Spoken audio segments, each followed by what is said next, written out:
সুপ্রিয় দর্শক, এই যে দেখেন কপি ক্ষেত, এই যে কপি ক্ষেত, এই কপিটা হচ্ছে ফুলকপি।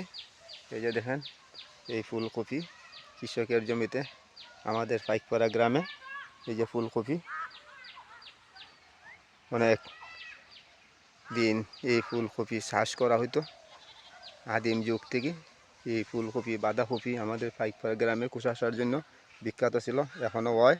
এই যে ফুলকপিগুলা দেখেন সুপ্রিয় দর্শক, আরও দেখেন যারা দেখতেছেন, এই যে দেখেন আলু ক্ষেত আমি দেখাইতেছি।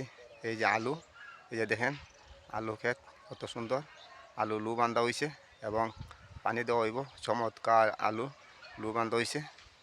এই যে অনেকে কৃষি করেন। এই যে দেখেন আমাদের পাইকপাড়া ঐতিহ্য কৃষি। এই যে কুশাসা, সবচেয়ে বেশি কুশাসা হইতো আমাদের পাইকপাড়া গ্রামে। এই দেখেন সুন্দর, এখন হয়তো একটু কম হয়।